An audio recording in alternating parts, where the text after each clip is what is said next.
Bonjour tout le monde, on se retrouve aujourd'hui pour une nouvelle vidéo sur ma chaîne et il s'agit d'un tea time.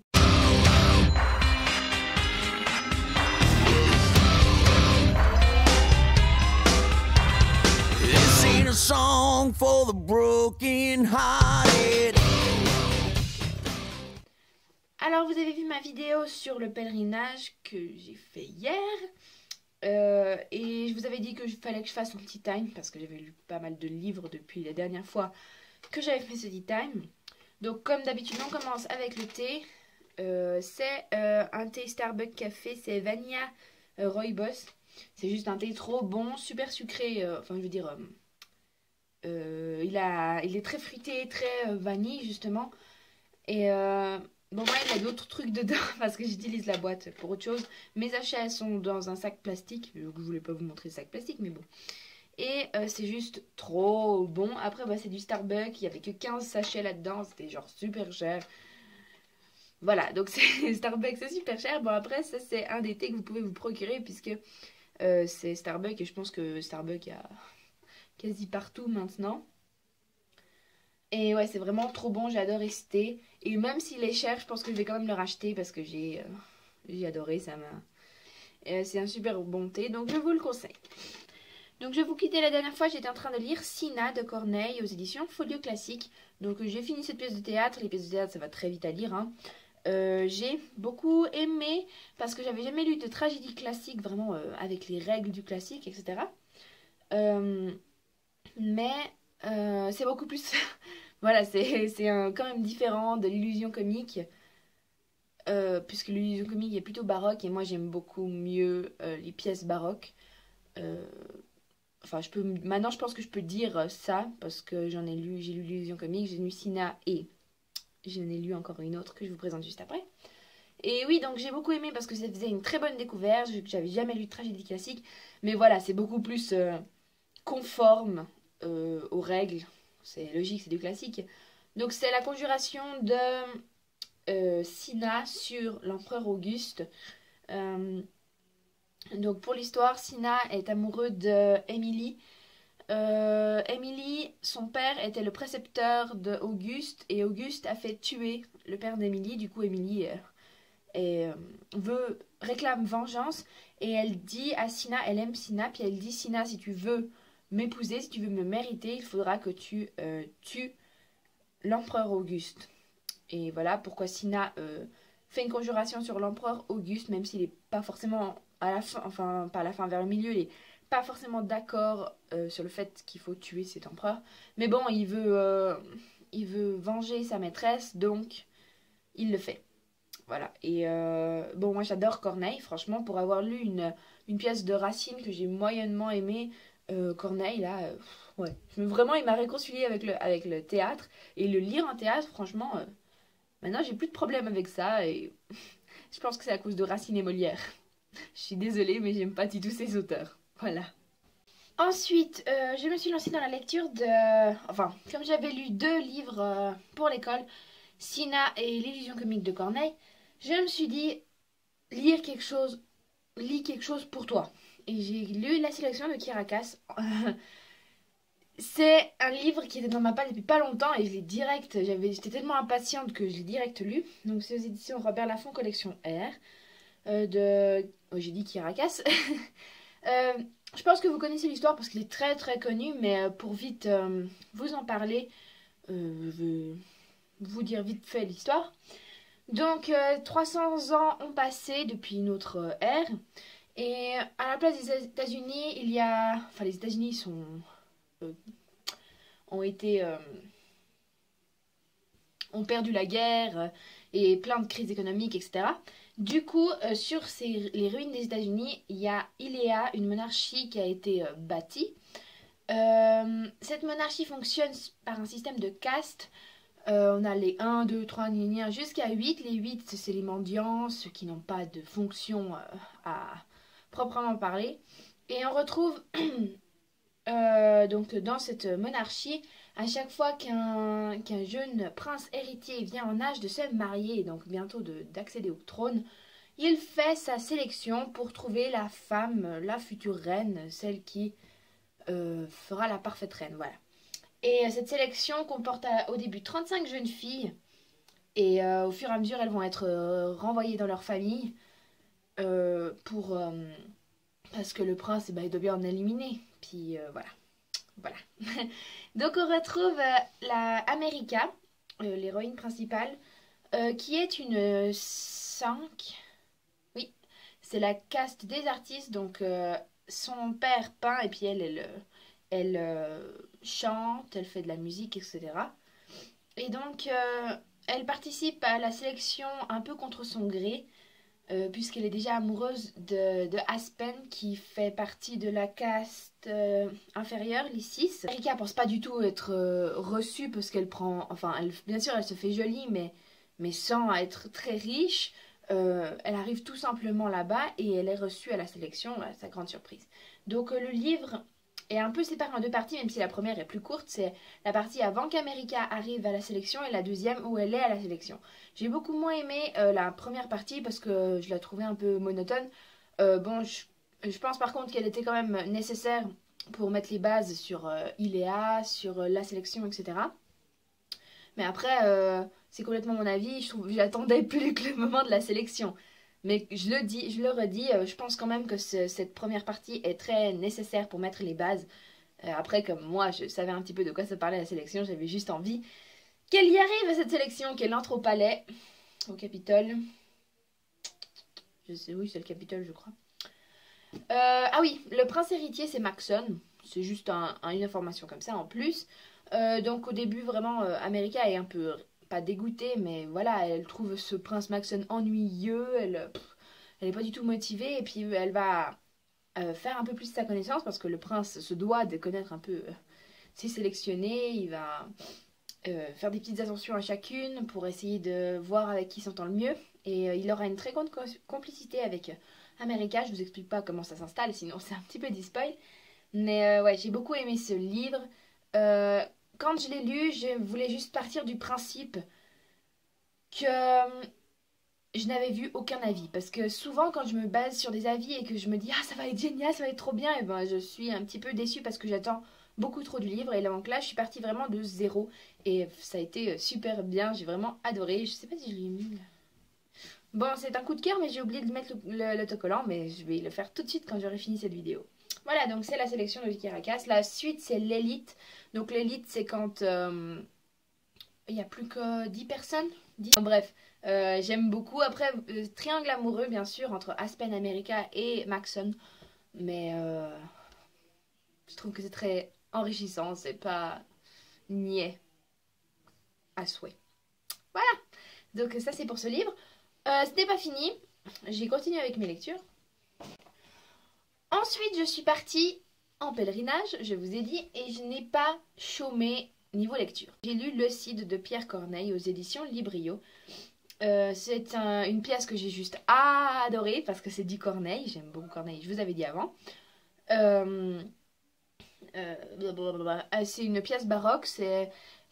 Pour tout savoir, je crois, oui c'est ça. Il a écrit Cinna après avoir écrit Le Cid, parce que Le Cid a eu beaucoup de critiques, puisqu'on était entre la charnière entre l'époque baroque et l'époque classique.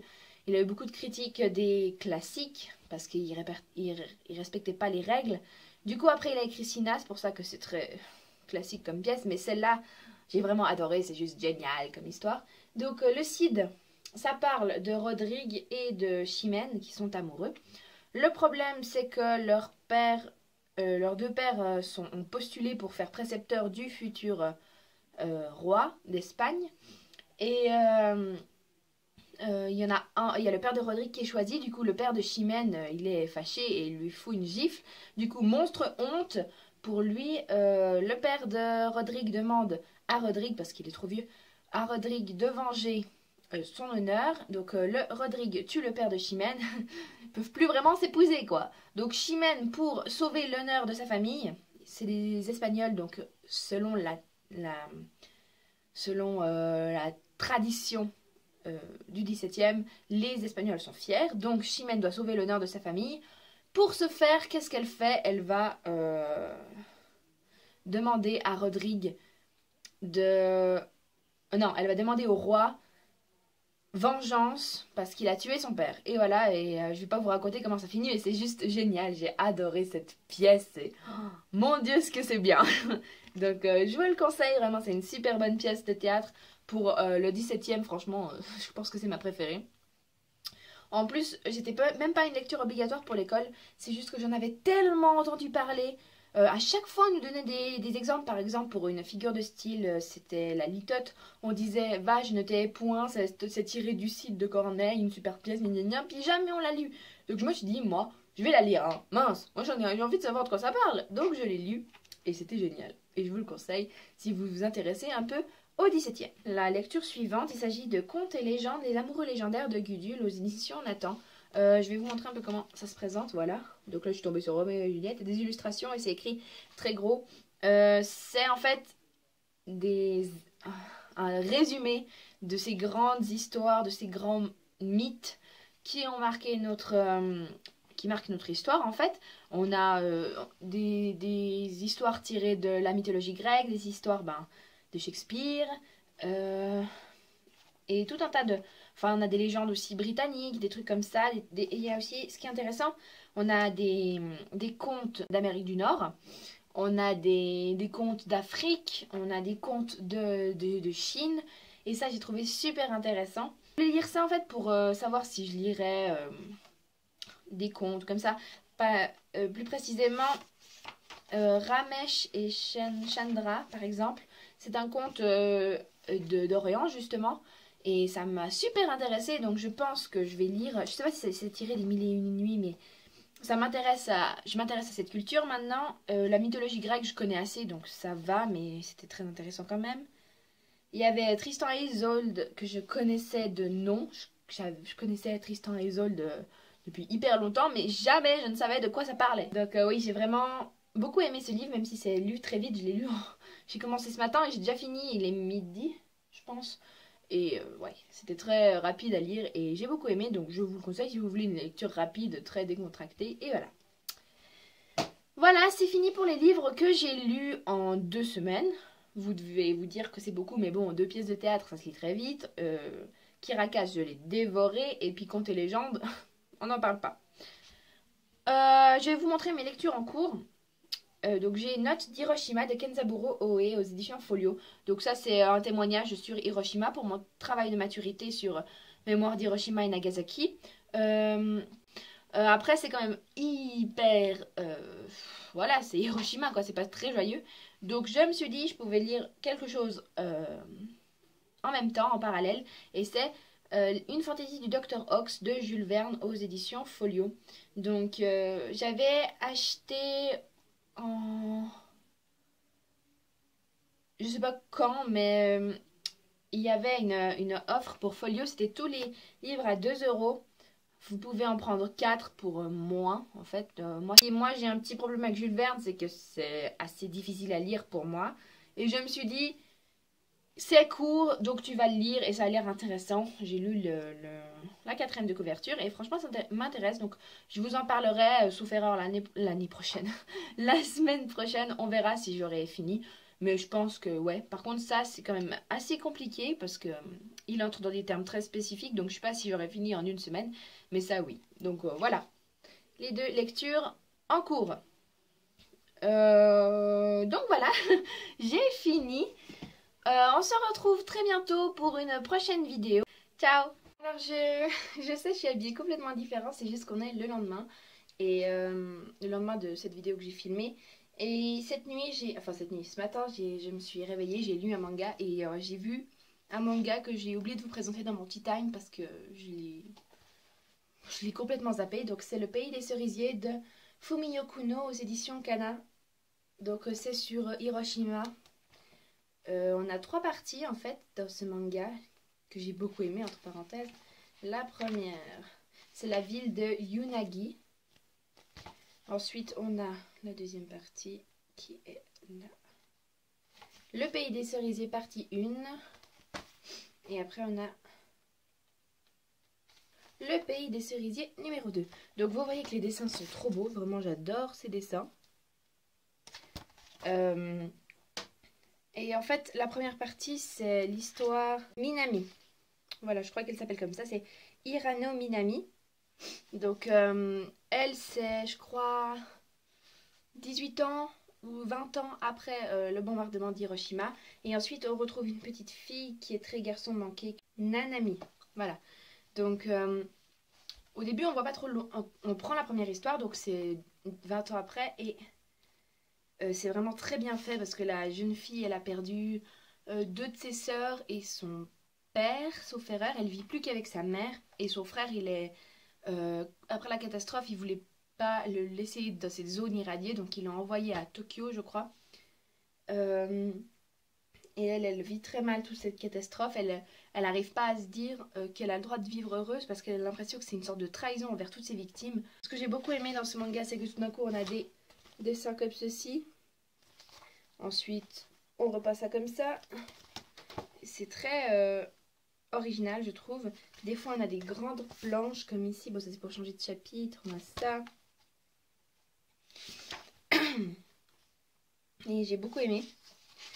J'ai vraiment adoré ce manga. Il était juste génial. Quand on passe à la seconde histoire, on voit pas tout de suite le lien avec la première histoire.